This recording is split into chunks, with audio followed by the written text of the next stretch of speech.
Ерөнхий боловсролын сургуулийн орчинд ажилладаг скул полисийн үйл ажиллагаа хүүхдийн аюулгүй байдлыг хангах зорилготой ч зарим тохиолдолд замын хөдөлгөөний буруу дадал хэвшүүлж байна гэх шүүмжлэл иргэдийн дунд гарчээ.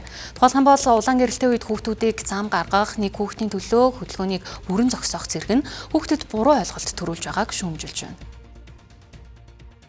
Бөөнөр гарна шүзээ. За хүүхдүүд энээр ногоон гэрэл цагаан шугамаар гарна шүзээ. Хүлээж агаад хамаагүй тэгж гүүж ин тэнгээр гүүж болохгүй шүү.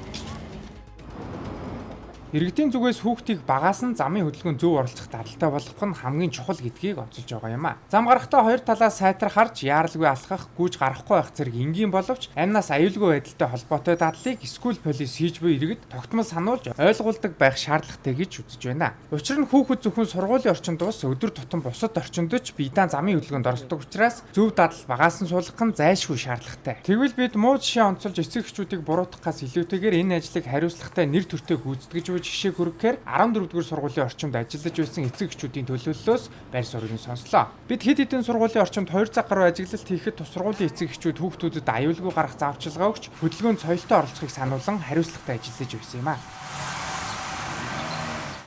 Сургуулийн насны хүүхдүүдэд энэ замын хөдөлгөөний дүрмээр одоо хичээл сургуульд ордог байна. Одоо ногоон гэрэлээр гарч явах хэрэгтэй, гарцаар гарч явах хэрэгтэй. Энэ тал дээр нь бас сургууль тийм юм орж ивэл бас хэрэгтэй байгаа. Бас тийм байгаа.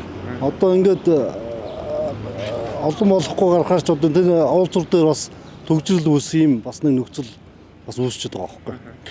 Дугуйтай хөөхд гарах юм бол дугуйнаасаа дугуйгаа төрж гарах наадлын явуулт юм байна. Тэгээд жоох хүүхдүүдийг өөрчлөхгүй ногоон гэрэл ассан тохиолдолд хүүхд гаргахгүй ч гэх юм уу тийм шүү. Юу байт юм да тэгээд зогсчлээ.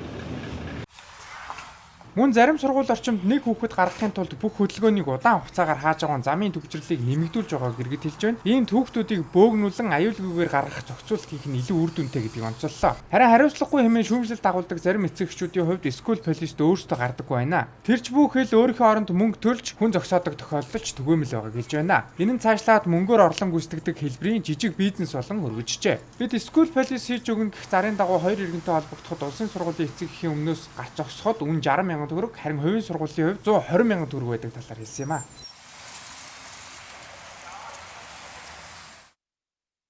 Улсын сургууль 60,000-аар хийгээд хийж дуусаад мөнгө авч байгаа. За.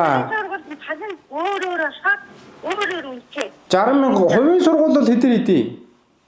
Хувийн сургууль чинь нөгөө улсынхаа бодвол цалин багын урт гэж байдаг болохгүй юу? Өдөржингөө засаачдаг. Өдөржингөө засаасан 120,000-аар цаан хобби гэдэг ингээд энэ хувийн сургуульд байдаг. Цаг тутамд вайпраар зураг өгнө. Хамгийн гол нь тэр нэг 30-40 игээд байгаа өсөж аяа ячдаг байхгүй юу? Аа. Чи 60-аар юм 30-40 үнэтэй зураг байгуулалтаа хамт олон. За.